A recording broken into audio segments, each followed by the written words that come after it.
In March of 2023, two young women climbed a chain-link fence in southeast Portland and started filming a bright blue porta-potty in the middle of an empty lot. There was a vent pipe on the roof, a little curl of smoke coming out of it. And inside that plastic box, no bigger than a closet, lived a 63-year-old woman. The girls were laughing. One of them had over 1 million followers. She held her phone steady and gave the woman a nickname. 3 words, cruel enough to trend. The video went viral almost overnight. Tens of millions of people watched it. Radio hosts talked about it. Strangers made t-shirts. A whole country laughed at a woman they had never met. A woman whose name they never bothered to ask. They thought they had found a joke. What they had actually found was a retired school librarian named Margaret Ashford. A widow, a woman who had lost everything to her husband's hospital bills. And a woman who was, at that very moment, quietly writing the most extraordinary collection of books America has never heard of. Because inside that porta-potty, behind that plastic door, was something none of them could have imagined. And when one of those girls came back 3 weeks later, alone, and knocked, Margaret opened the door, looked at her for a long moment, and said, "Come in, sweetheart. I've been waiting for you." To understand how Margaret ended up in that plastic box, you have to go back, way back, to a small library, in a small elementary school, in the fall of 1988, where a young woman with a soft voice and cardigan sleeves too long for her arms was about to open her first box of books. Margaret was 28 when she got the job at Whitman Elementary. She wasn't the school's first choice. She wasn't anyone's first choice. She had a quiet voice and a habit of looking at her shoes when she talked. The principal at the time, a stern man named Mr. Halloran, hired her because the previous librarian had quit 2 weeks before school started. And nobody else applied. He told her she had 30 days to prove herself. She stayed for 31 years, because something happened on the 3rd day of school. Something that quietly rewrote the rest of her life. A little boy came into the library during recess. Blonde hair, snow boots in September. The kind of kid who moved when nobody was looking at him. He sat down at the corner table, opened a book upside down, and started crying without making a sound. Margaret watched him for a minute, then walked over, sat down across from him, didn't say anything, just sat. After a while, he wiped his nose on his sleeve and said his family had just moved from Idaho, and he didn't know anyone, and his mom told him to be brave. But being brave was really hard when nobody knew your name. Margaret nodded. Then she did something she didn't plan, didn't think about.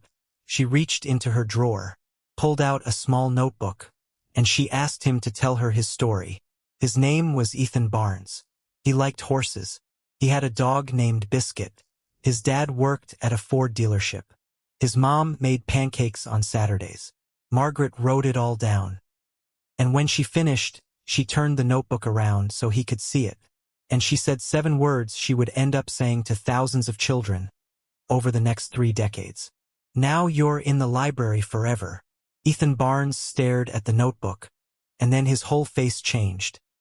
Like somebody had turned on a light behind his eyes. He came back the next day, and the day after, and every single school day for 3 years, until his family moved to Boise. And on his last day he brought Margaret a Ford dealership pen, and a note that said, "Thank you for seeing me." She kept that pen. For 35 years. She still had it. In the porta-potty. On the day the girls came to film her, Margaret met Harold Ashford in the summer of 1997. She was 37. He was 41. And the library's book return had jammed. The school district sent over a mechanic from a metal shop near the rail yards. He arrived in coveralls, grease on his forearms, a tool kit that looked like it weighed as much as she did.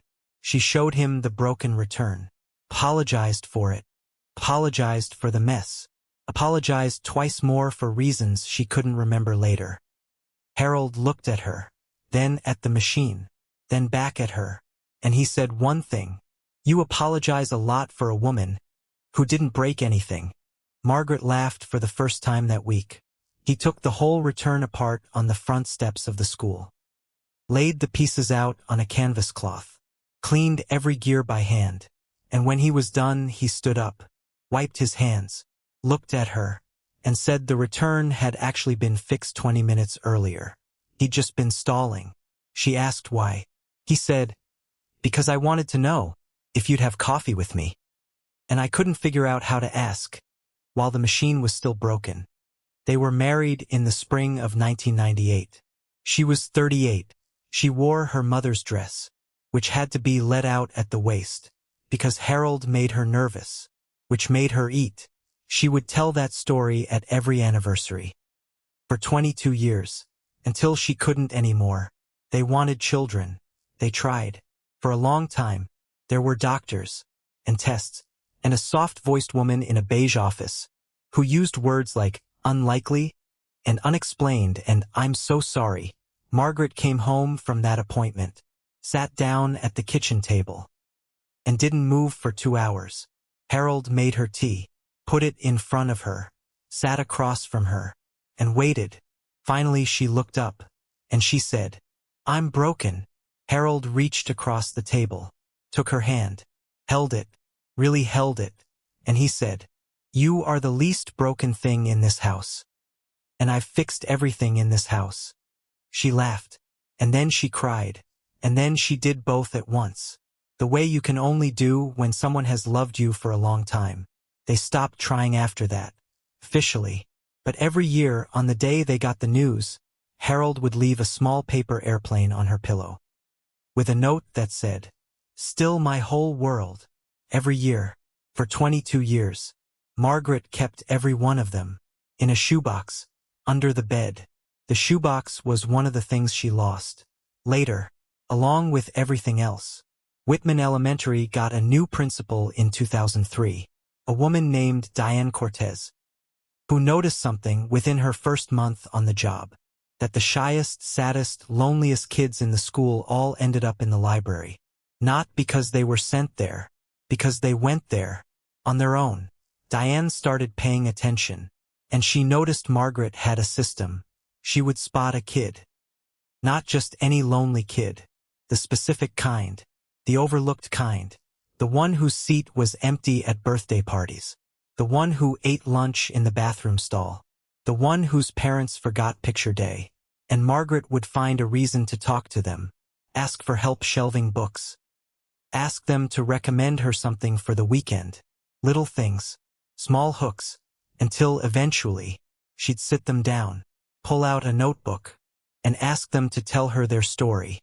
Diane once asked her about it. Off the record, in the teacher's lounge, Margaret shrugged, stirred her tea, and said, "When I was 7, I moved schools 3 times in 1 year. Every time I walked into a new classroom, I disappeared, and nobody ever asked why I was quiet. They just wrote it down, shy, withdrawn, like it was a fact about me, instead of a wound." She took a sip of tea, looked at the wall, and then she said, "I promised myself if I ever ended up in a school, I would find the ones who were disappearing, and I would write them down, so that at least somebody had them on paper." Diane never forgot that conversation. She would repeat it. 20 years later, to a news crew, standing outside a porta-potty, with tears running down her face. There was a little girl in the fall of 2007 who came to Whitman Elementary in 2nd grade. Her mother had just left her father. Her father was drinking. Her mother was trying. And the little girl had eyes that looked like they were already tired. At 8 years old, her name was Sloane Merrick. She didn't talk. Not really. Not for the first month. She sat in the back of Mrs. Peterson's class and drew tiny hearts in the corner of her worksheets, never turning them in. Sloane hid in the library at recess. Every day, Margaret noticed her on the first day, and left her alone for 2 weeks, because Margaret understood a thing about wounded kids, that you can't rush a scared animal. You have to let them come to you. On the 16th day, Sloane came up to the desk, held out a book. Charlotte's Web. Margaret smiled, checked it out, and said, "This one made me cry when I was your age." Sloane blinked, and she said, in a voice barely above a whisper, "Does the spider die?" Margaret paused. She could have lied. Adults often lie to kids that age. Instead, she leaned forward, and she said, "Yes, but not the way you think. She dies, but her story doesn't. Her story keeps everyone alive." Sloane thought about that for a long time. Then she said, "Can I sit here after school? My mom is late." Margaret said yes, and Sloane sat there, every day, for the rest of that school year. They talked. Sometimes. Not always. Sometimes Sloane just read. And Margaret shelved books quietly, not making eye contact, because Sloane didn't like eye contact. And on the last day of school, Margaret pulled out her notebook, and she asked Sloane if she wanted to be in the library forever. Sloane looked at her, suspicious, the way wounded kids do. "What does that mean?" "It means I write down your story, and it stays here, even after you leave, so somebody always knows you were here." Sloane thought about it. Then she nodded. Margaret wrote for an hour. Sloane talked about her dog, about her grandma, about how her mom cried at night, but tried to hide it, about how she wanted to be a singer someday, but she was scared of her own voice. Margaret wrote it all down, carefully, every word, and on the last page, she wrote something Sloane didn't see. "This one is going to find her voice. I'm sure of it." Sloane's mother pulled her out of Whitman 2 weeks later. They moved to a new district. Margaret never saw Sloane again.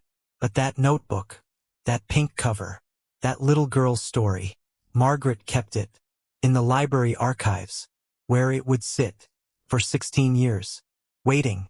Harold had a stroke on a Tuesday morning in February of 2020.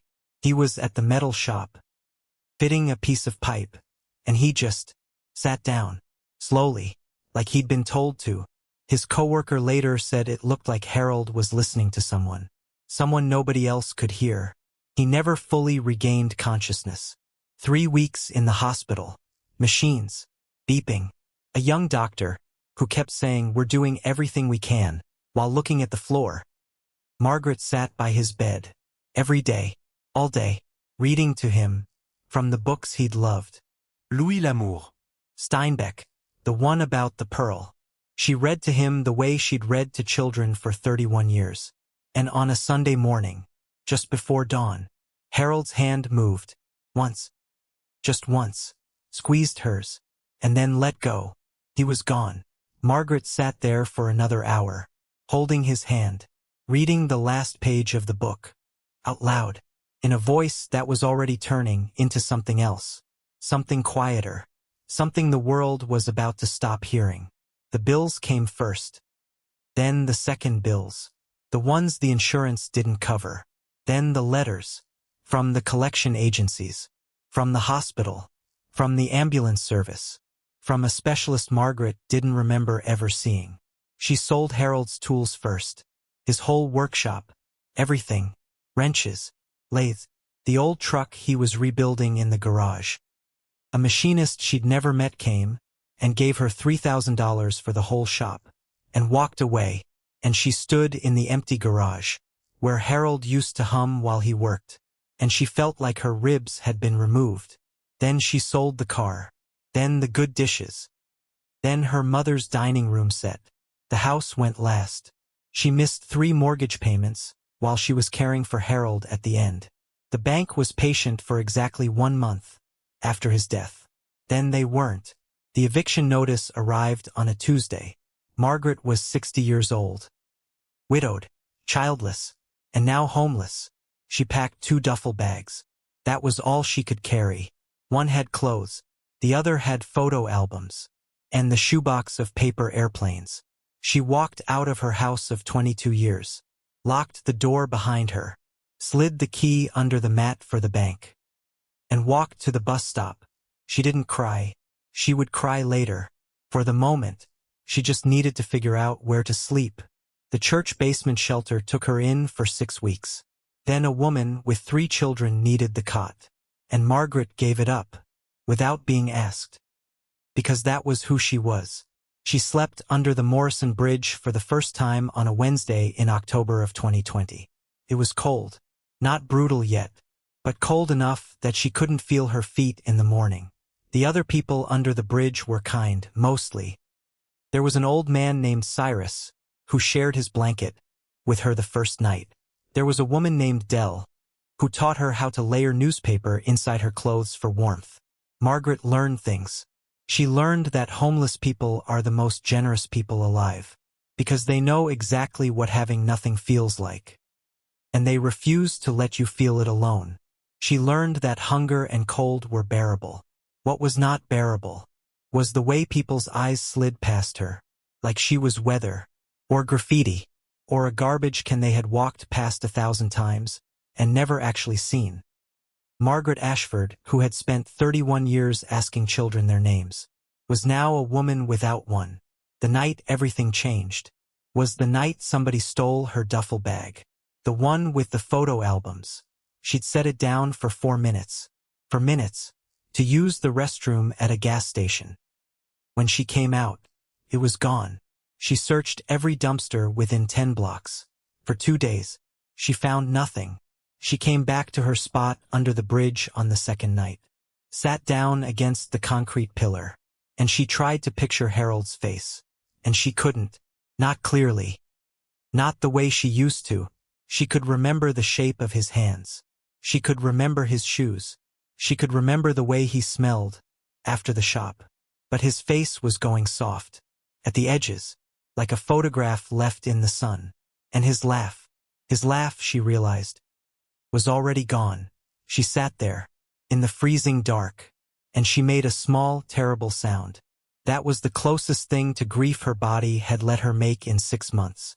And then, something happened, because Margaret Ashford, who had asked thousands of children to tell her their stories, suddenly understood that she was the child now, that she was the one nobody was seeing, that she was the one about to vanish for good. She reached into her remaining bag, pulled out a piece of cardboard from a broken cereal box, and a pen from the church basement. A cheap one, missing its cap. And there, under the Morrison Bridge, on a piece of dirty cardboard, she started to write. Harold Ashford, born March 12, 1956, died February 26, 2020. He laughed like an old kitchen clock. He fixed my book return so he could ask me to coffee. He left paper airplanes on my pillow every year for 22 years. She wrote until her fingers went numb. She wrote until the sun came up. She wrote until Harold was back in the world, in some small cardboard way. And when she finally stopped writing, she held that piece of cardboard against her chest. And she whispered, very softly, only for him, now you're in the library forever, sweetheart. Spring of 2021 came slow, and ugly, and wet. Margaret was walking through a vacant construction lot off 92nd Avenue, taking a shortcut, trying to stay out of the rain, when she saw it.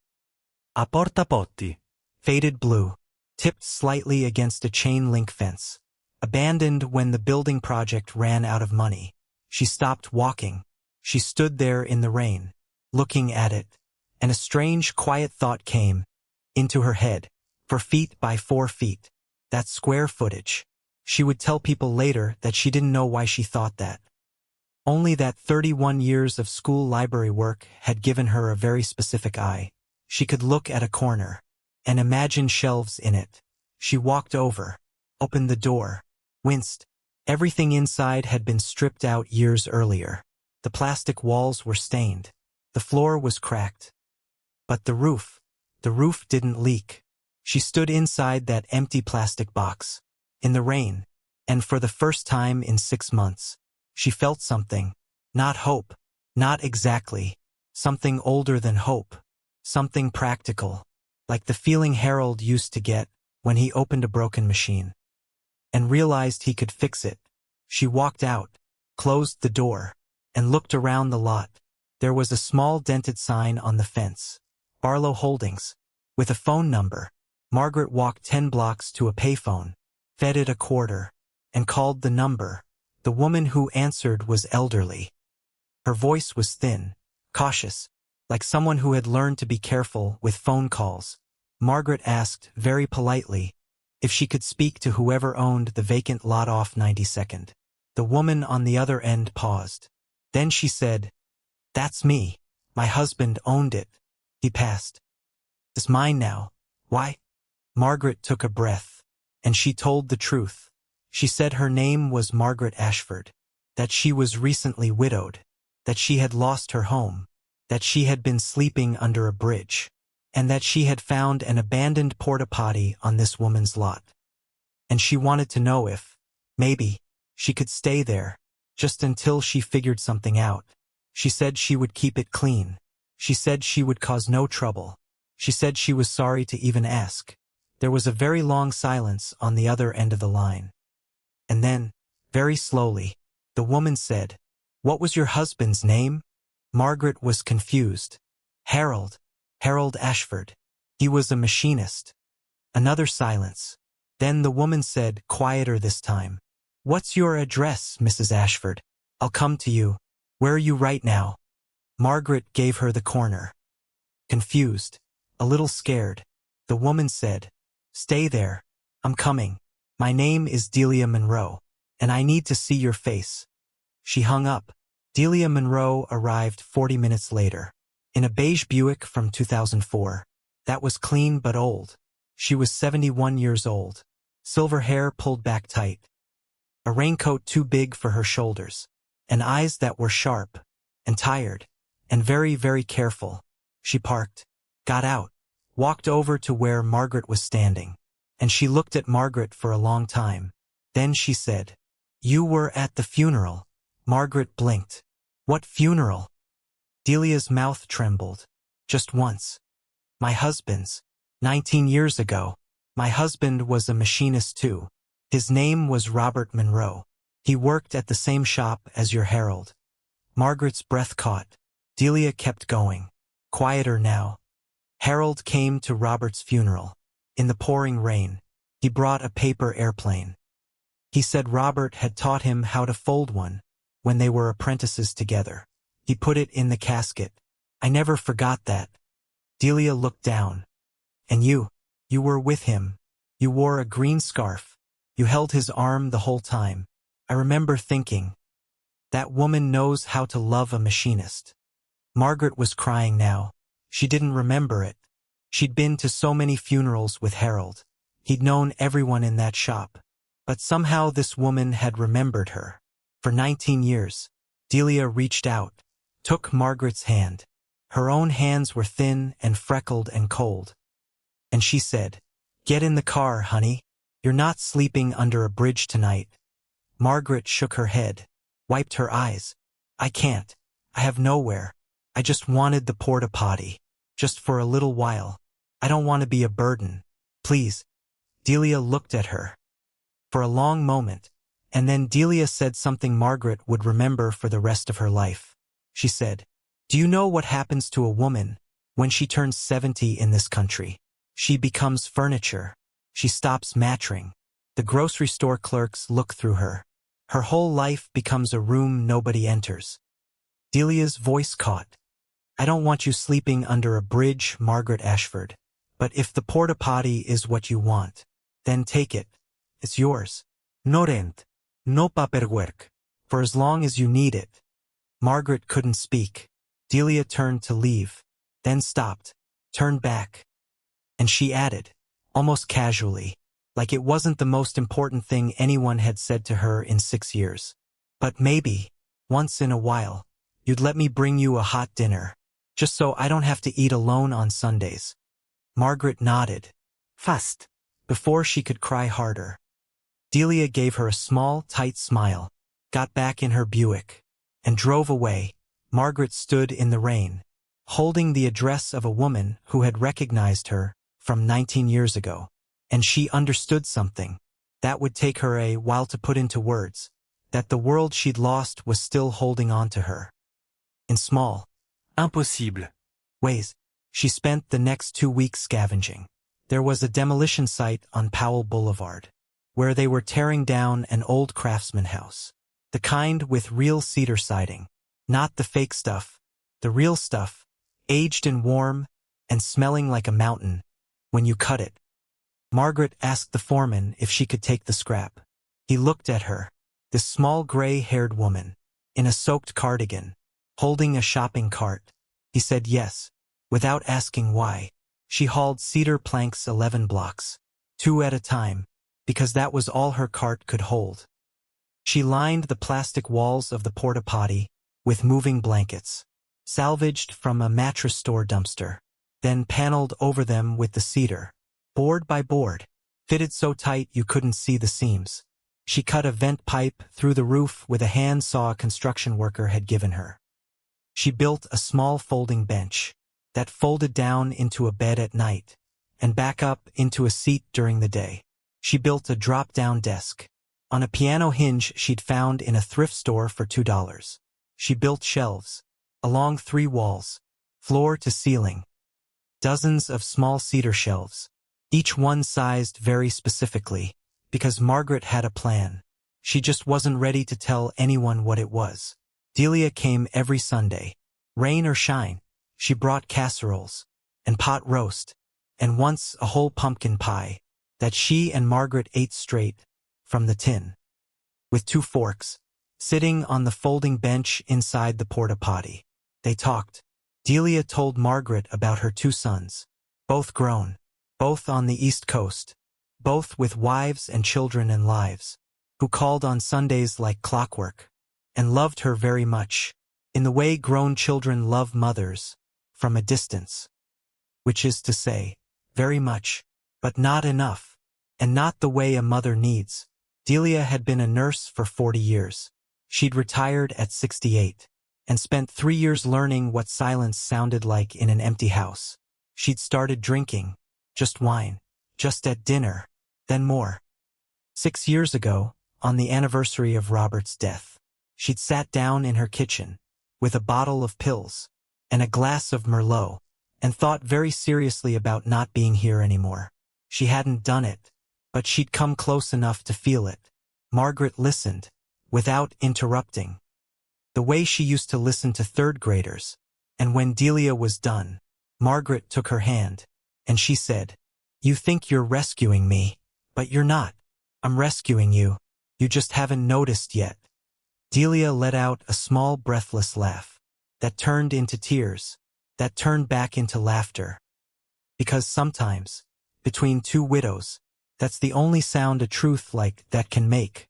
On the first night, after the porta-potty was finished, truly finished, with cedar and shelves and a bed and a desk, Margaret sat down on the folding bench. She lit a single candle, placed it in a terracotta flower pot she'd rigged as a heater. Warmth spread through the small space. Slowly, like a hand opening, she opened her notebook, the first real one, bound with wax thread she'd learned to use at the public library, where she'd been teaching herself bookbinding for 6 months, from a stack of manuals nobody had checked out in 15 years. She dipped her pen, and on the first page, in careful librarian handwriting, she wrote, "Harold Ashford, born March 12, 1956, died February 26, 2020. He laughed like an old kitchen clock in his mother's kitchen. He fixed my book return so he could ask me to coffee. He left me a paper airplane every year for 22 years. She wrote for 6 hours. She wrote until the candle burned down, and when she was finished, she placed the small blue book on the top shelf, above her desk, where the light hit it in the morning.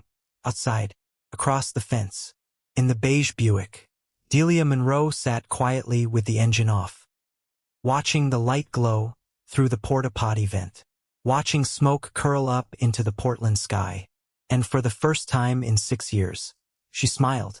Not big, not for anyone, just for herself, because she had realized something that she couldn't say out loud yet, that the woman inside that plastic box was building a library, and Delia, somehow, without meaning to, was going to be one of the first books in it. 2 years passed, 2 Portland winters, 2 wet, gray, unforgiving winters that would have broken most women half Margaret's age. But Margaret was not most women. And the porta-potty, that plastic box the world would soon laugh at, was slowly becoming something the world could not have imagined. By the winter of 2022, it was warm, it was dry, and the shelves, those 3 walls of cedar shelves Margaret had built by hand, were filling up, one notebook at a time. She met Walter Kettering in the summer of 2021, at a food pantry on Foster Road. He was standing in line behind her, holding an empty plastic bag, wearing a navy cap that was gray around the edges, and staring at his shoes. Margaret noticed him, because he wasn't asking for anything. The volunteers offered him bread. He said no thank you. They offered him canned soup. He said no thank you. They offered him a jar of peanut butter. He said no thank you. He was going to walk out with nothing. Margaret understood something.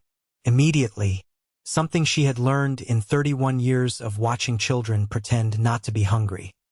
Pride is the last thing homeless people lose, because it's the only thing that still belongs to them.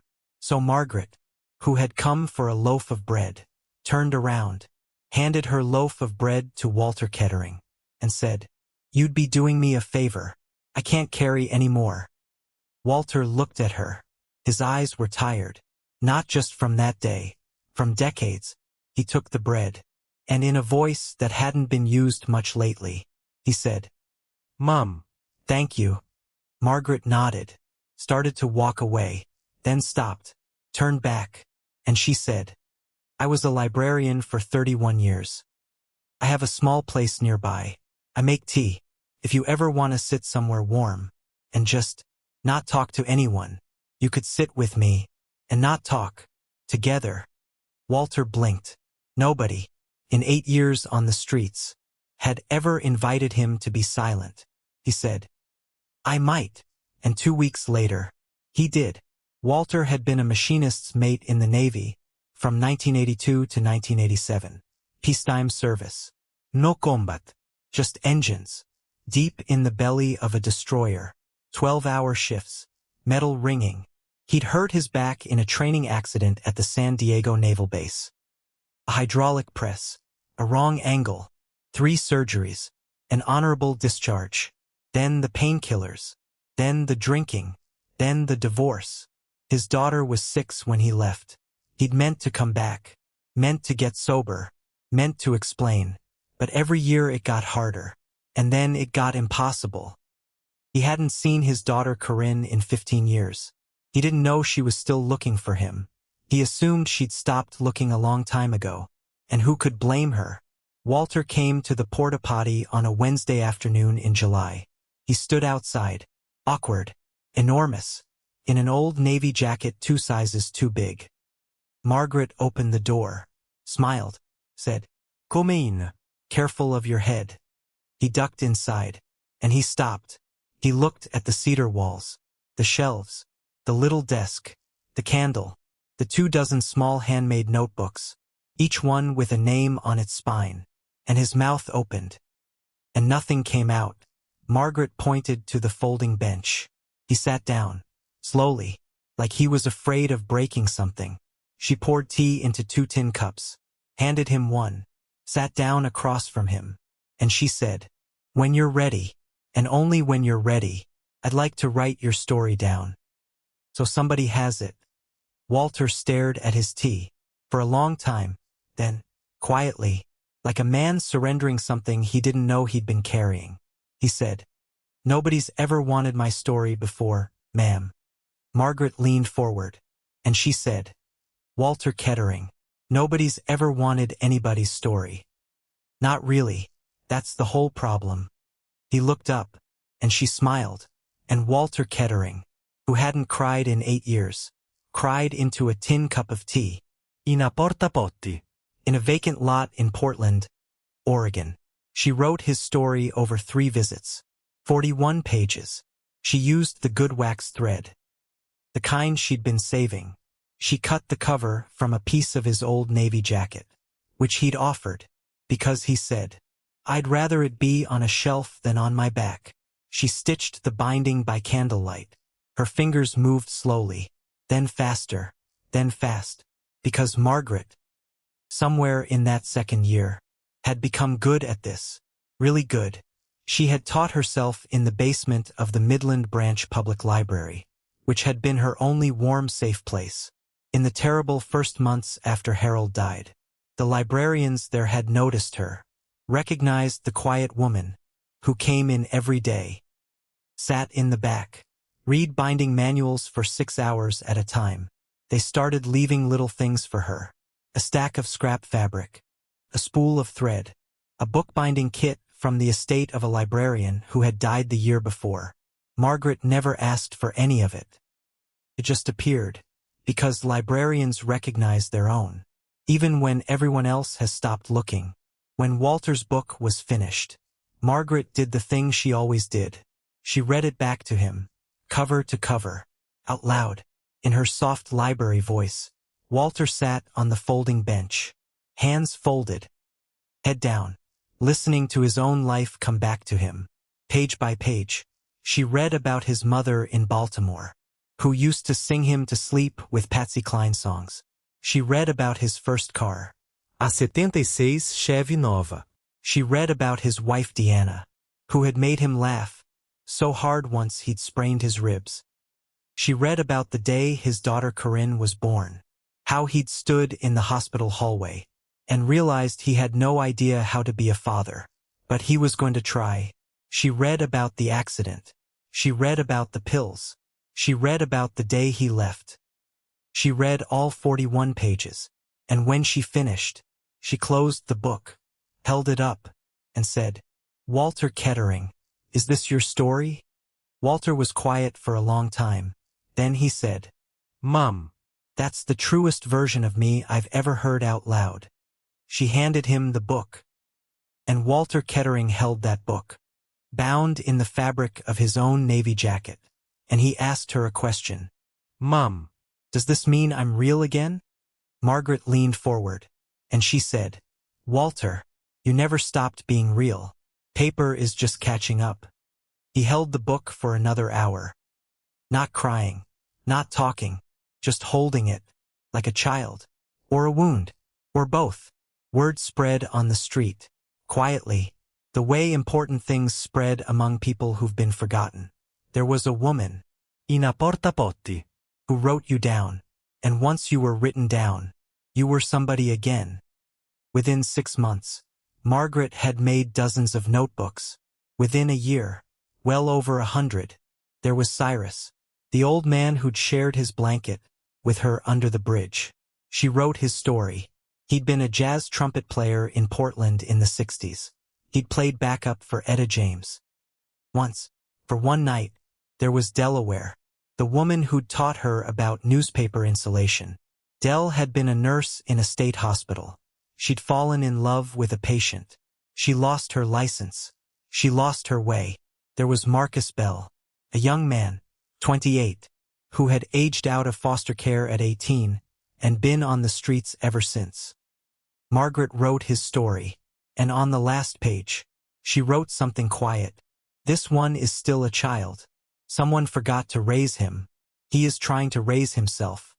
She had rules, firm ones. She would not write a word without permission. She read every book back to its owner. Let them correct her.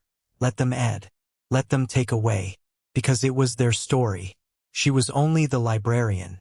The storm came in the middle of November. Came fast. Wind first, then rain. Sideways rain. The kind that finds every seam, every crack, every place a woman with a handsaw might have missed.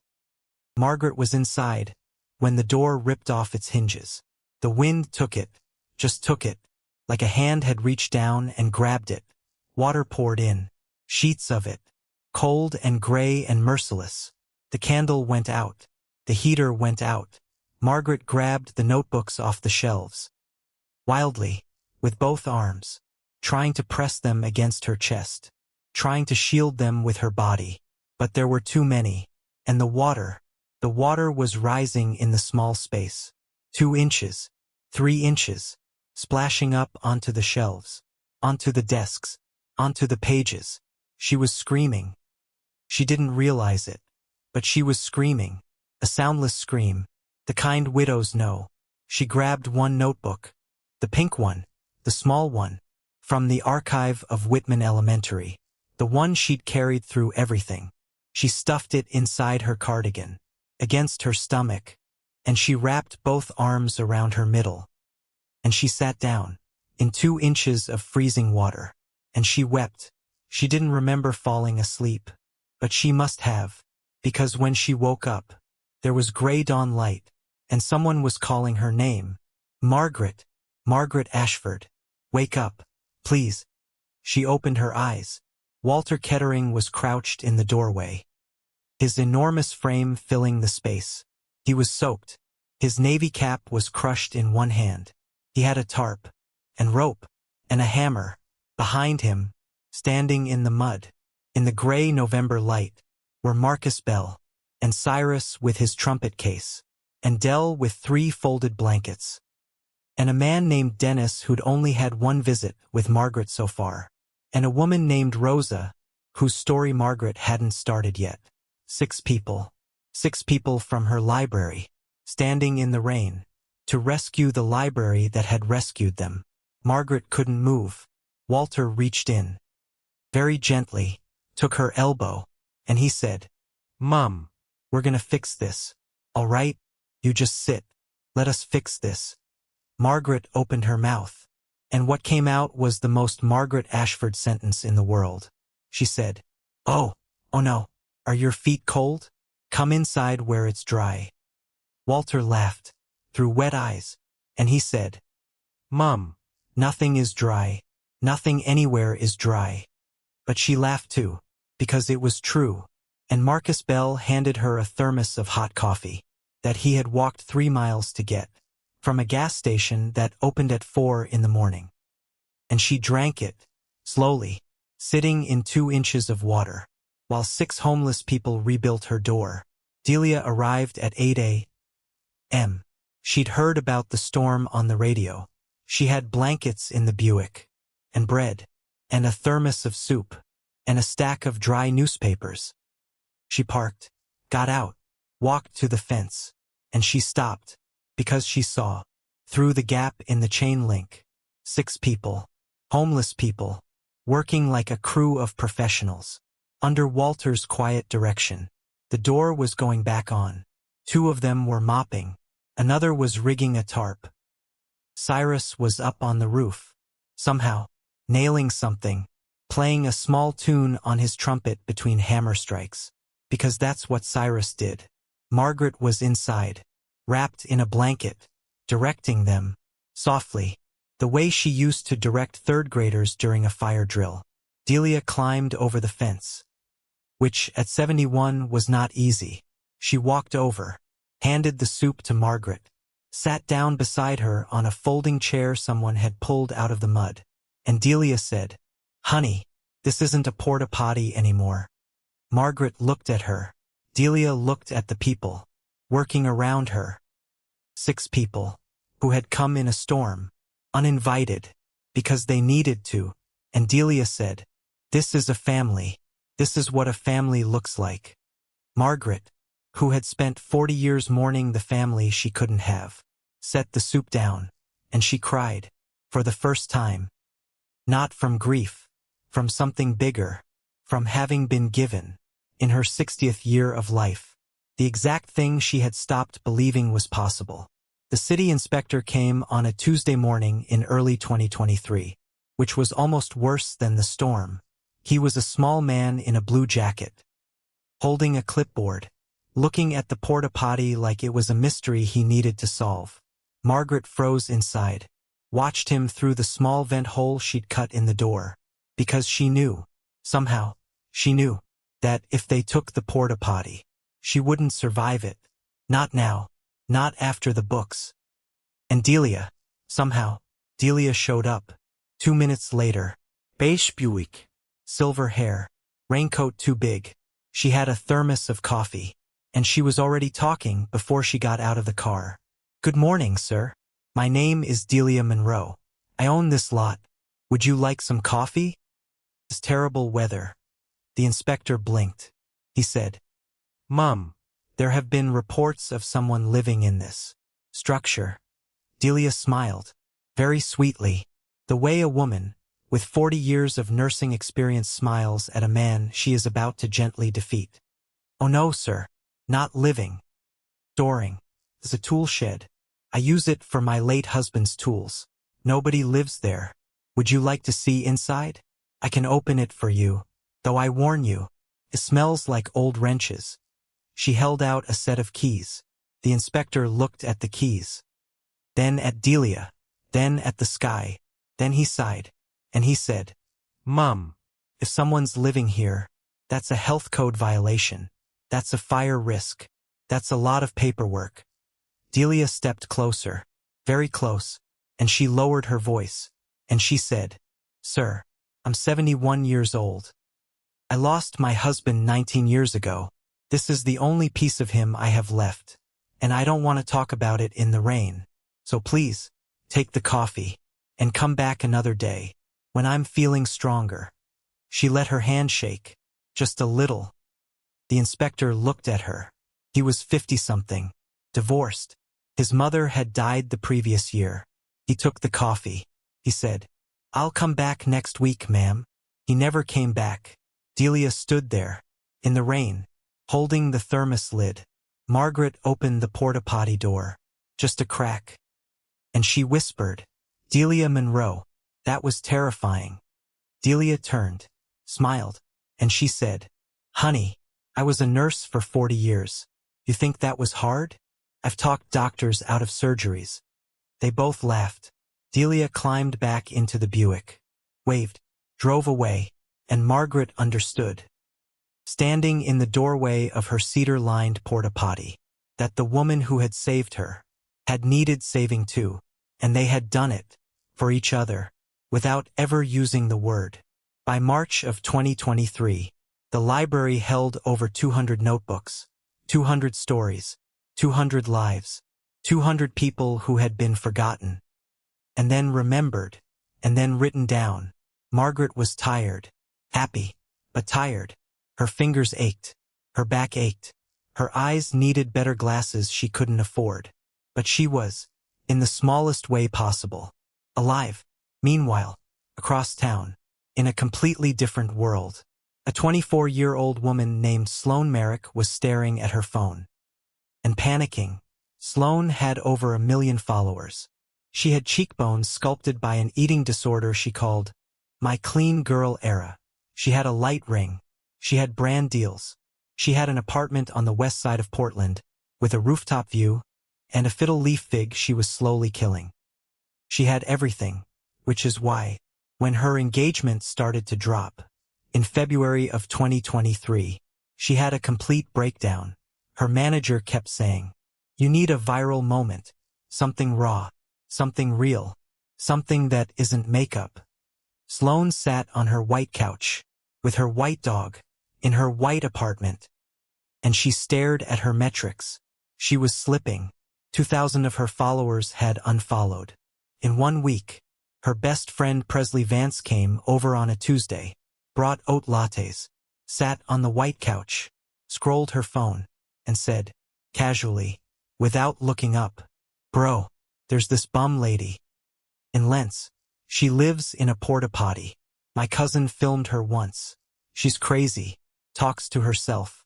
It's dark but it's funny." Sloane looked over. Presley kept scrolling. "You wanna go? We could get like legendary content. Portlanders love hating on the homeless crisis. Boomers eat it up." Sloane didn't say yes. She didn't say no. She said, "I need my hoop earrings," which was a yes.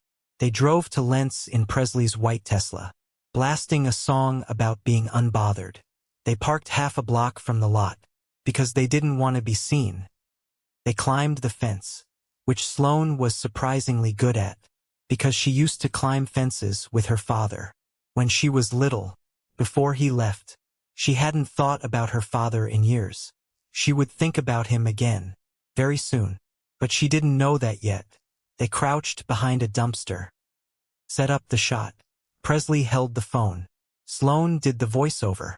They filmed for 8 minutes. They filmed the porta-potty, the smoke curling from the vent, the shopping cart parked outside, the little handmade wind chimes Margaret had hung from a nail on the fence. They laughed. Hard. Real laughter. Because they thought they'd found something.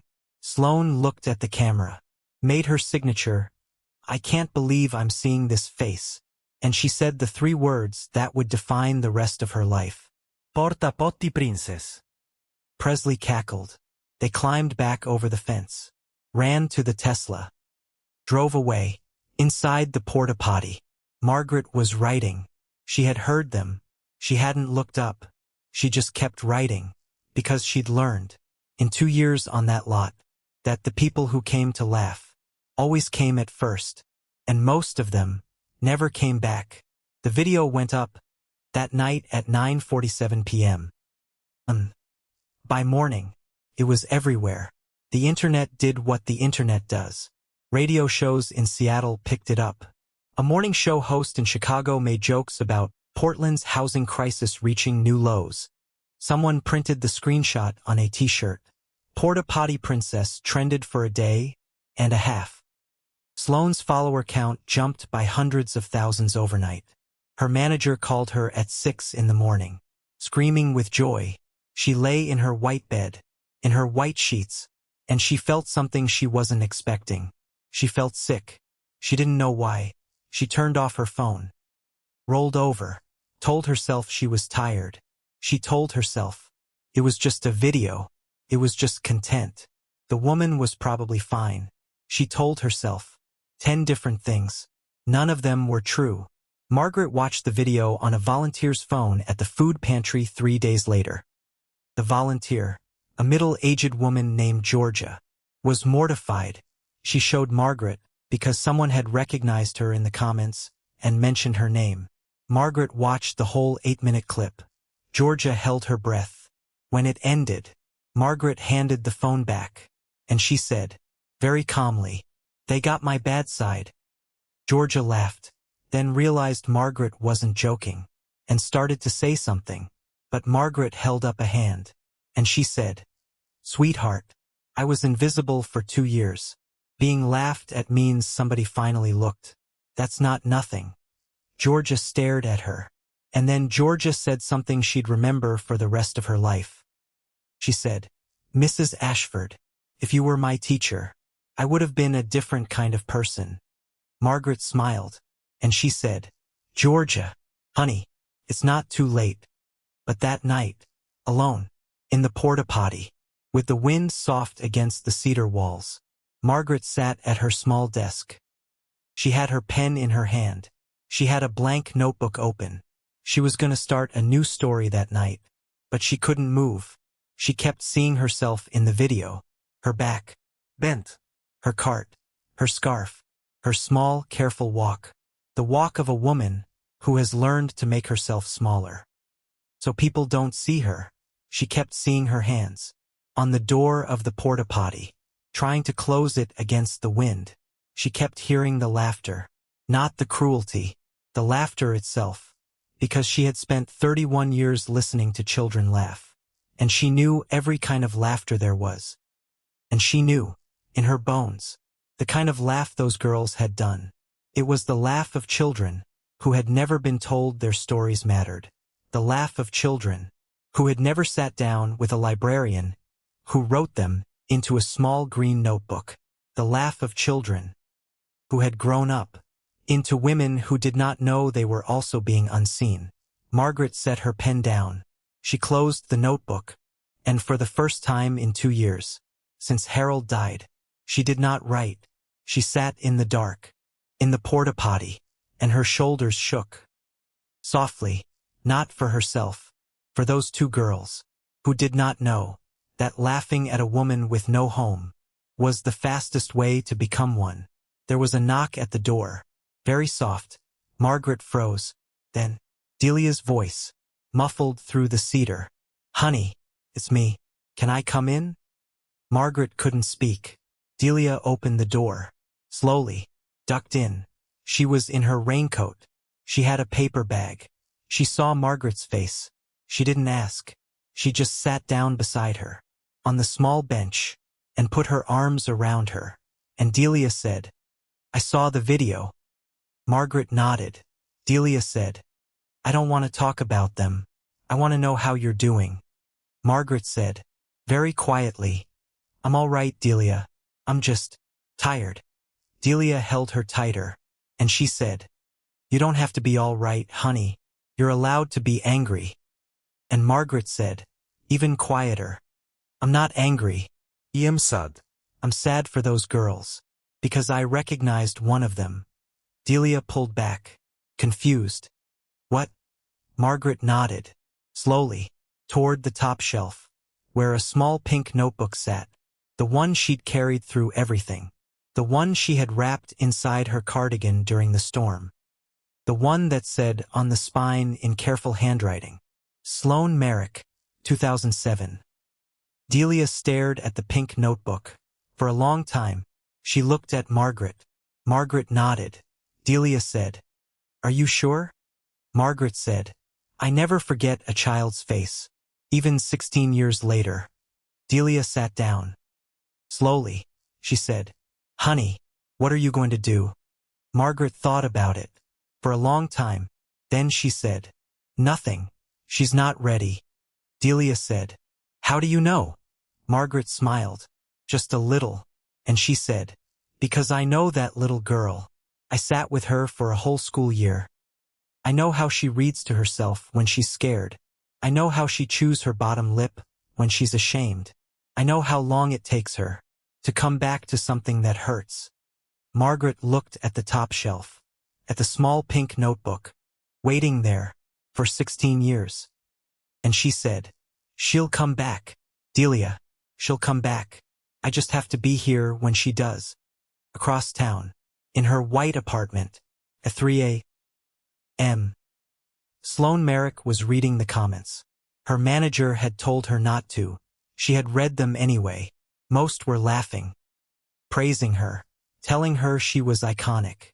But then, buried in the bottom of the thread, was one comment from a middle-aged woman, whose profile said her name was Christine Whitaker, a retired substitute teacher from Southeast Portland. The comment said, "That woman in the Porta-Potty was my student's librarian at Whitman Elementary years ago. She was the only adult in that school who saw the invisible kids. She saved my student's life. Sloane, if you're really reading these, her name is Margaret Ashford. Look her up, please." Sloane read the comment twice, 3 times. She scrolled down. There was a reply from another woman, and another, former Whitman students, now grown, all saying the same thing in different words. "Mrs. Ashford wrote my story. Mrs. Ashford saved me. Mrs. Ashford was the only one." Sloane sat very still, because she had gone to Whitman for 1 school year when she was 8. She had blocked most of it out, because most of it had been terrible. Her mother crying, her father gone, her small confused 8-year-old life falling apart. But there was one thing, one small thing, she remembered. A woman, in a library, with soft hands, who had asked her about the spider. Sloane could not breathe. She got out of bed, barefoot, in her pajamas. She sat down at her desk, opened her laptop. She started to search, and what she found would tear her life open, in the best possible way. And she would knock on Margaret's door, 3 weeks later. Alone, in the rain, not with a camera, but with a question. The same question every lost child asks. Sooner or later, did anyone, anywhere, ever, see me? And Margaret Ashford, 63 years old, widow, librarian, keeper of the overlooked, was going to open that door, take one look at her, and smile. 3 weeks after the video went up, Sloane Merrick was not sleeping. She had spent 3 weeks reading every comment, every mention, every article, every post about the woman she'd called Porta-Potty Princess. She had found things. She had found a 1994 yearbook photo. Whitman Elementary, a young woman with tired, kind eyes, cardigan sleeves too long, standing behind a book cart, labeled Mrs. Ashford. Library. She had found an alumni Facebook group, where former Whitman students had started posting, one after another. Mrs. Ashford wrote my story in 1996. I still have the notebook.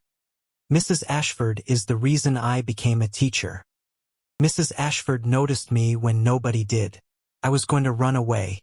I didn't, because of her. Sloane read every single post. 3 in the morning, in her white apartment, with her white dog, which she'd started forgetting to feed, and she found a mention of the pink notebook. Not the notebook itself, just a mention. A woman named Diane Cortez, former principal at Whitman, had done an interview with a local paper in 2009 about Margaret's system, about the notebooks, about the overlooked children. The article said, in one small paragraph, Ashford keeps every notebook in her personal archive, even after the child leaves the district. She once told me that if she stopped keeping them, the children would disappear all over again. Sloane sat back in her chair. She had been in Mrs. Ashford's library, in 2nd grade, for a whole school year. She was one of those children. She knew it, in her bones. She could remember, faintly, a woman with soft hands, a pink cover, pen. She could not remember what she had told her. She could not remember what her own story had been. She had been 8 years old. She had erased it, on purpose, because it hurt too much to remember. Being 8, she drove to Lentz on a Tuesday afternoon in April, alone. No Presley, no camera crew, no manager. She wore a hoodie and sneakers, no makeup, which felt naked, which she was surprised to discover felt more like herself than anything she'd worn in years. It was raining, of course. It was Portland in April. She parked half a block away, walked to the fence, climbed it, which, again, she was still surprised she was good at. She walked across the muddy lot, to the Porta-Potty. She stopped in front of the door, and she stood there for 4 full minutes. Because her hand would not lift, because she was terrified, because, if she was right, if Margaret Ashford was the woman in the pink notebook, then she had climbed a fence 3 weeks ago, to laugh at the woman, who had once written her down, when nobody else had. She was going to be sick. Except she wasn't going to be sick, because there was nowhere to be sick that wasn't in front of a door. She lifted her hand. She knocked, 3 times, small, like an 8-year-old. The door opened, slowly. Margaret Ashford stood in the doorway, 63 years old, silver in her hair, reading glasses pushed up on her forehead, a pen tucked behind her ear, a small smudge of ink on her cheek. She looked at Sloane, for a long moment, really looked, the way she used to look at a new child at the library, the look that said, I see you. I have seen you. I will keep seeing you.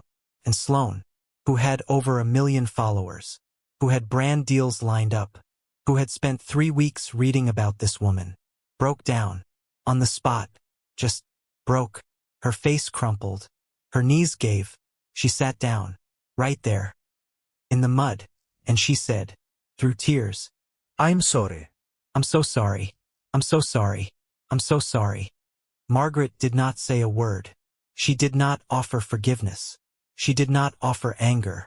She did not offer performance. She simply stepped out of the porta-potty, in her sock feet, into the mud, and she sat down beside Sloane, right there, and she waited, because Margaret Ashford had spent 31 years knowing that sometimes children need to cry for a long time before they can say anything, and this was still, in every way that mattered, a child. They sat in the mud for 11 minutes. Margaret didn't check her watch.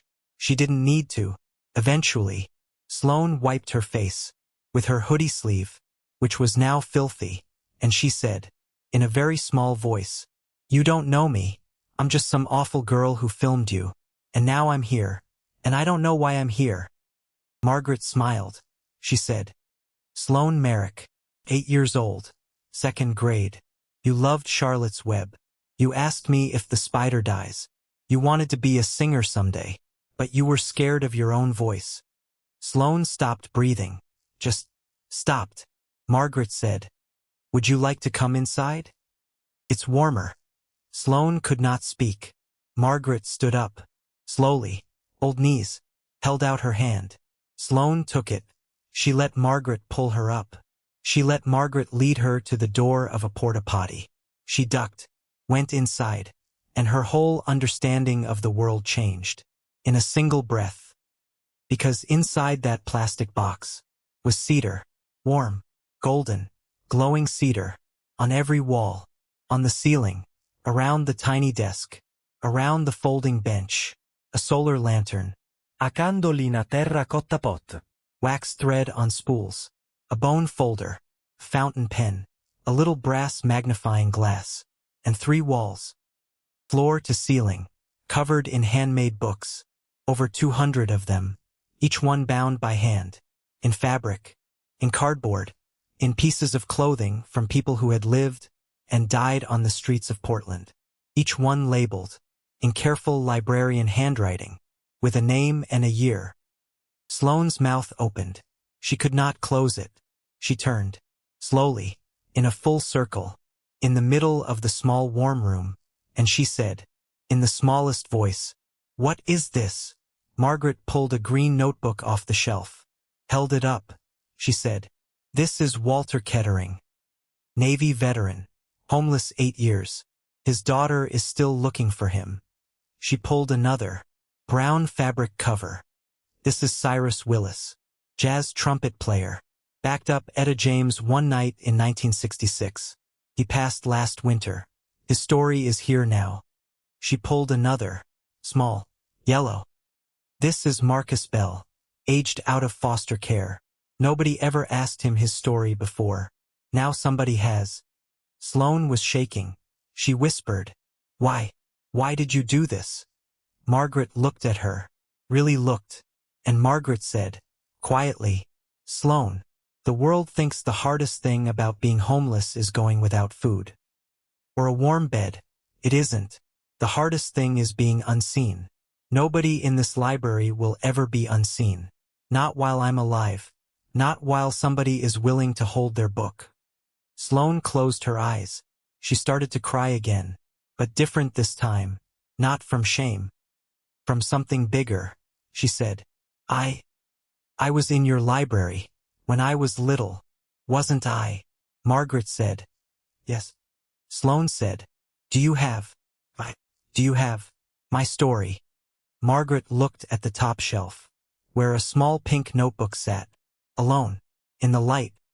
She reached up, took it down, and she placed it, very gently, in Sloane's hands. Sloane held the pink notebook. Her hands were shaking, so hard she almost dropped it. The cover said, "Sloane Merrick, 2007.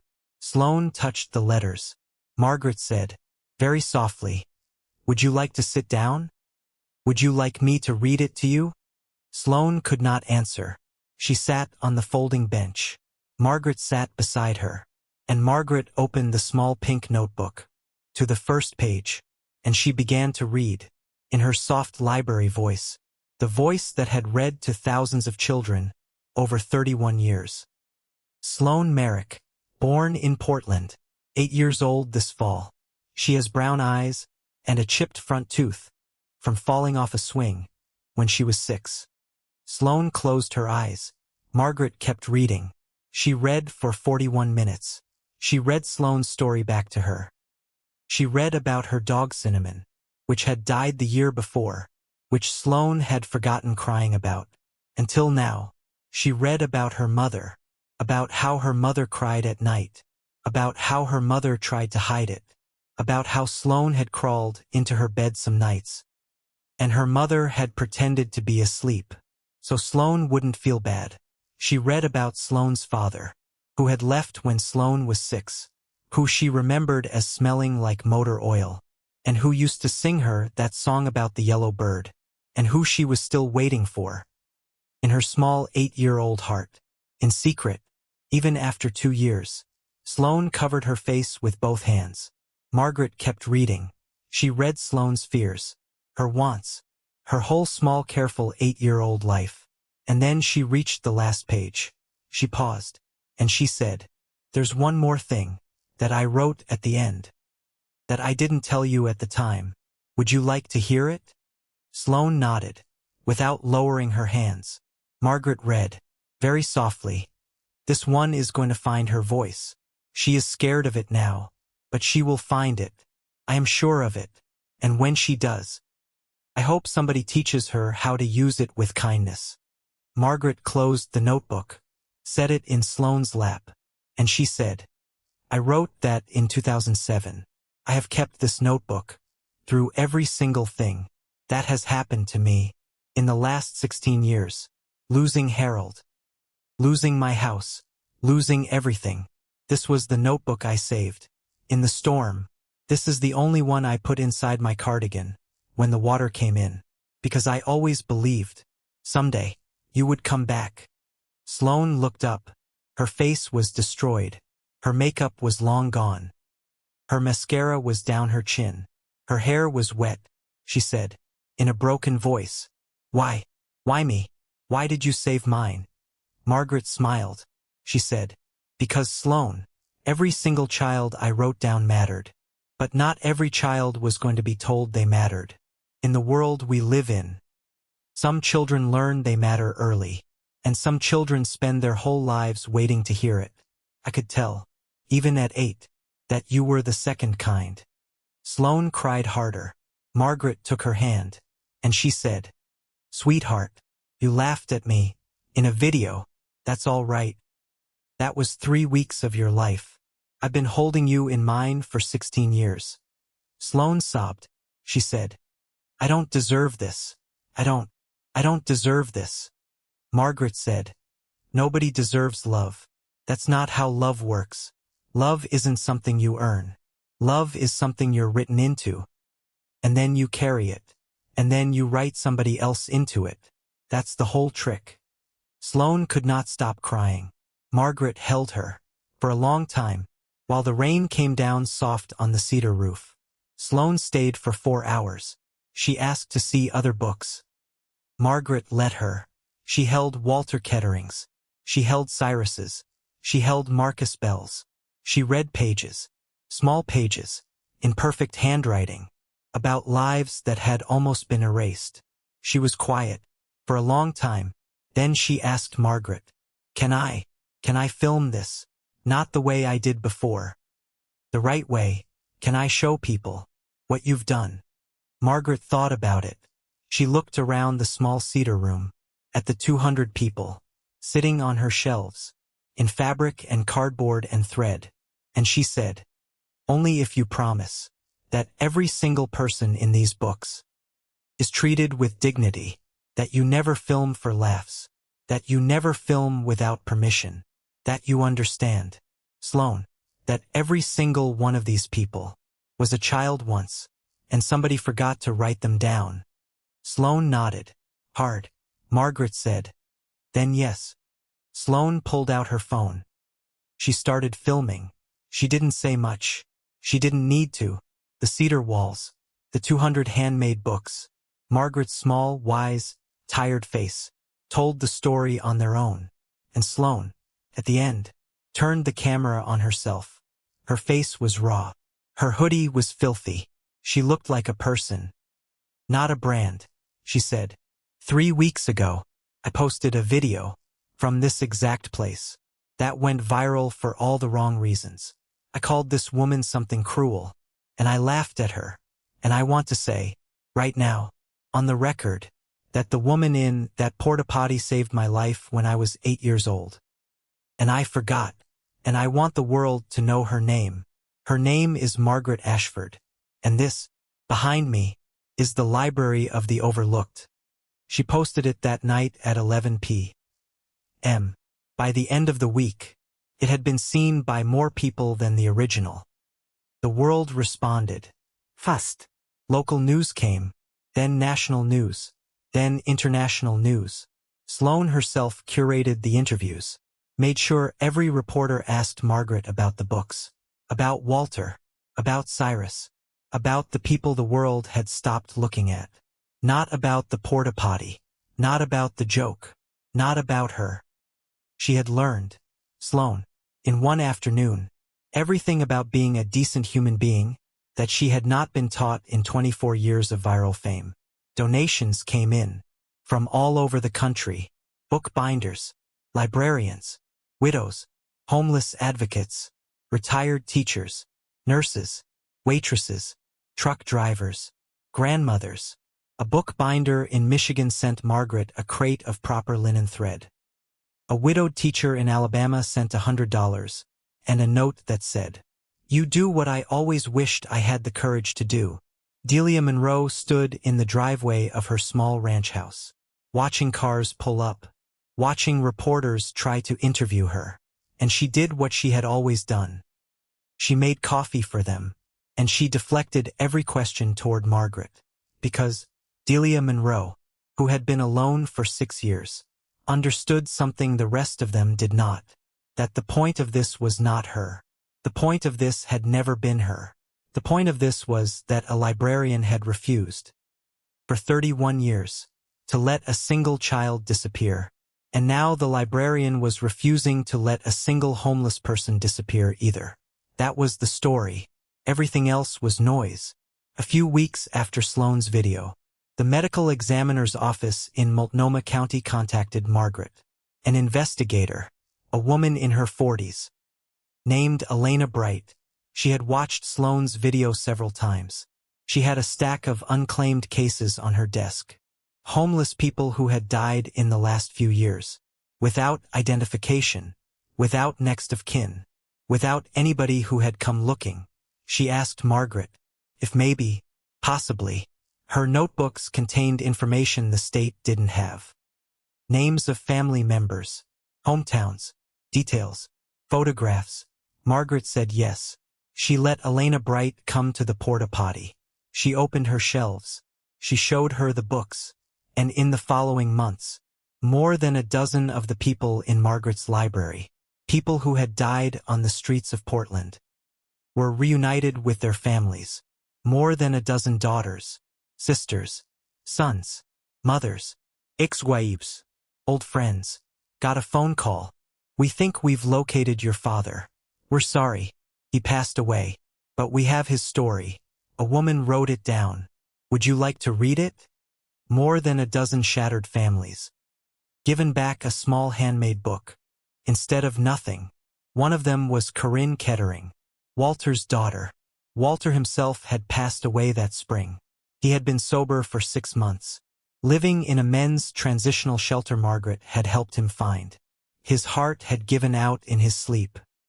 Quietly, in a warm bed, for the first time in years, Elena Bright had found Corinne, living in Denver, 38 years old. She had been looking for her father, for a very long time, sober, off and on, through databases, through Facebook groups, through private investigators she couldn't quite afford, through prayer. She had never stopped looking. She got the call on a Tuesday morning. She fell to her knees in her kitchen, because Walter had died 3 months earlier, but somebody had written him down. Somebody had spent 3 afternoons with him. Somebody had asked him about his mother, his car, his wife, his daughter. Somebody had known him. Corinne flew to Portland that weekend. She was met at the airport by Margaret Ashford, wearing a raincoat that was too big for her, holding a small green notebook, bound in the fabric of a navy jacket. They sat in a diner in southeast Portland. Corinne was crying before she even opened the book. Margaret sat across from her, hands folded, quiet. Corinne opened to the first page. She read for 2 hours. She read her father's story, which she had never known. She read about her father's mother in Baltimore, who used to sing Patsy Cline. She read about the '76 Chevy Nova.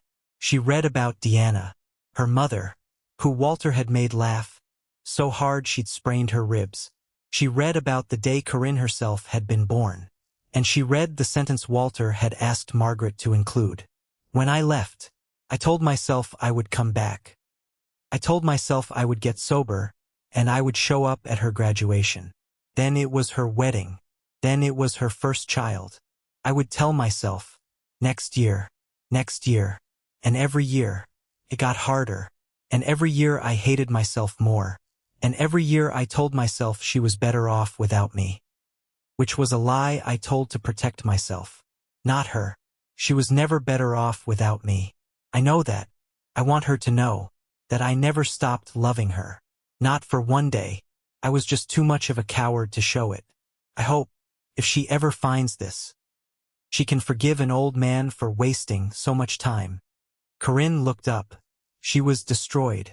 Margaret handed her a napkin, and she said the thing that changed Corinne's life. She said, "He asked me, on the last visit, if I could write your name on the last page. Would you like to see?" Corinne could not speak. Margaret turned to the last page, and there, in careful librarian handwriting, was a single line. "Corinne, I love you. Come find me if you can. Dad." Corinne put her head down on the diner table, and she wept. For the years of searching, for the father she found, too late, and exactly on time, both at once. Corinne stayed in Portland for 2 weeks. She met Delia. She met Sloane. She sat in the Porta-Potty. She held her father's book against her chest. And she asked Margaret one thing. "How can I help? What do you need?" Margaret thought about it for a long time. Then she said, "There are others. Many others. There are always more. We need somebody who understands." Corinne stayed. She quit her job in Denver. She moved to Portland. She started a small nonprofit, which used Margaret's notebooks and Elena Bright's expertise and any information they could gather to reunite homeless families across the region. It grew slowly and carefully, and well, Corinne would tell reporters later that she had spent her whole life looking for her father, and she had found him, and in finding him, she had found something else, her purpose. She never left Portland. Around that same time, something else happened. A nonprofit, working with the local housing authority, contacted Margaret. They had found her a studio apartment near Laurelhurst Park. Small, clean, warm, with a real desk, by a real window, rent covered for 2 years. Free. Margaret sat in her porta-potty. Sloane was there. Delia was there. Corinne was there. They were all excited for her. Margaret listened. Then she said, very quietly, "No. Thank you. I can't." Everyone stopped. Sloane said, "Mrs. Ashford, what do you mean?" Margaret said, "I want you to give it to Delia." Delia's face went white. She said, "Margaret, honey, no. You are the one who lost everything. You are the one they laughed at. You are the one who needs this, not me." Margaret shook her head. Slowly, she looked at Delia, and she said the thing that would go on to become. Weeks later, a quote framed in a homeless services office in Portland. A quote read aloud at a city council meeting. A quote embroidered on a pillow by a woman in Ohio and sent to her 90-year-old mother in a nursing home. Margaret said, "Delia Monroe, you have been alone in a big empty house for 6 years. You have been unseen longer than I have. I was unseen for 2 years, and I found a family. You have been alone for 6, and you still eat dinner alone on most nights. You are the one who needs a soft place. Not me. I already have one. I have you." Delia's shoulders shook. Right there, in front of everyone, she said, I can't take what was meant for you, Margaret." Margaret said, "You're not taking it. I'm giving it. There's a difference. Please, let me give you something." They looked at each other.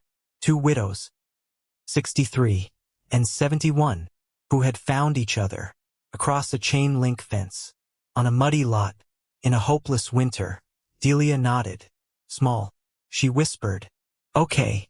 But then something better happened, because the nonprofit, hearing this, made a decision. They came back a week later, and they said, "We can do better. We have a duplex. It's small, 2 units side by side, near Laurelhurst, Old Craftsman, Real bones. We can give you both units. Rent covered. For as long as you need. Margaret and Delia looked at each other. And Delia laughed. The big laugh. The one that was so rare. That Margaret had only heard it a handful of times in 2 years. She said, "Well, honey, I guess we're neighbors." Margaret laughed too. And she said, "I hope you don't play loud music." Delia said, "Honey, I fall asleep at 8:30 on a Tuesday, watching cooking shows. I will not be your problem neighbor." They moved in 3 weeks later. They shared the porch. They shared the backyard. They shared Sunday dinner. They shared everything. 2 women who had lost everything, building something new, together. The porta-potty. Somebody had to decide what to do with it. They couldn't leave it in the lot forever, but nobody could bear to scrap it. Sloane made a proposal to the Lentz Community Center. She donated her own money. She asked if they'd be willing to install the porta-potty on their property as a tribute, filled with donated books, so kids in the neighborhood could take them and read them. They said yes. The porta-potty was moved on a Saturday morning in July, lifted by a crane, onto a flatbed truck, driven across town, installed by volunteers on a patch of grass beside the community center, painted the same faded blue, because that was the color it had earned. Walter Kettering's friends, the ones who had rebuilt the door in the storm, came and volunteered to restore the shelving. Cyrus's old jazz friends played a small concert on the sidewalk during the installation. Marcus Bell, who was in a permanent housing program now, who had started college classes, came in a button-up shirt and helped hang the door. Sloane cut the ribbon, and on the door, there was a small brass plaque that Delia had ordered, which read, "The Ashford Library, the smallest library in the state of Oregon. Founded by a woman the world laughed at. Every person has a story. Every story deserves a shelf." Margaret stood in front of that plaque, on the day of the dedication, in a new blue cardigan Delia had bought her, that fit properly, for the first time in years. She looked at the porta-potty, painted, restored, full of donated books, sitting on a small patch of grass in her old neighborhood. She looked at the crowd. Delia was there. Sloane, Corinne, Elena Bricht, Marcus Bell, Cyrus's old bandmates, Diane Cortez, Georgia from the food pantry, Ethan Barnes, who had flown in from Idaho, now 62 years old, bringing a Ford dealership pen, just like the one he'd given her in 4th grade. Margaret Ashford, 63 years old, retired librarian, widow, woman who had built a library out of nothing, was surrounded by people who loved her. She thought about Harold. She always thought about Harold. She thought, "You would have loved this, sweetheart. You would have loved every single one of them." She said a few words at the dedication. She said, "I never thought I would say this in public, because I've spent my whole life trying to make other people feel seen. And I've been very careful, not to make it about myself. But I want to say," she paused, cleared her throat, "I was one of the unseen too, for a long time, even before I was homeless, even before Harold died. There is a kind of disappearing that women learn when we hit a certain age, that has nothing to do with being homeless, and everything to do with a world that stops looking at us. Because we are no longer new, or young, or useful. And I want to say," she looked at the crowd. She saw, in the 3rd row, a row of women in their 60s, 70s, 80s, who had come, because they had seen the video, and they had recognized something in it. She looked at those women, directly, and she said, "You are not disappearing. You are not finished. You are not too late. If a woman with 2 duffel bags and a shopping cart can build a library, in a Porta-Potty, in a vacant lot, at 63, then you can do whatever you have been afraid to do. It is not too late. It has never been too late. You are still, every one of you, someone worth writing down." The crowd was quiet. Then, softly, someone in the back started to clap. Then someone else. And then the whole crowd. applauded a small silver-haired librarian who had lost everything and built a library out of the loss. The Porta-Potty is still there today, beside the Lentz Community Center, painted blue, full of donated books, which children take, which adults borrow, which people write their names in. The small brass plaque still shines. Margaret still visits. Every week, she rides the bus. In her cardigan, with her cane now, because her knees are worse. She still writes. Sloane is still there beside her, studying social work at Portland State, recording the interviews Margaret can no longer write fast enough to keep up with, following Margaret's rules. Always, every person, read back their own story. Every book, given to them to hold, because that is how you tell somebody they are real. You write them down, and you give them the book. And on the last Sunday of every month, Margaret sits at Delia's kitchen table, and she and Delia and Sloane share dinner. 3 women, 2 widows, and 1 young woman who had once been a lost little girl in a school library. And Margaret writes, and writes, and writes. There will always be people who need to be written down, and there will always be, somewhere in this country, a retired librarian, a widow, a woman the world had stopped looking at, who picks up a pen and refuses, all the way to the end, to let anyone, anywhere, disappear. Not on her watch, not while she still has a pen, not while she still has breath, not ever.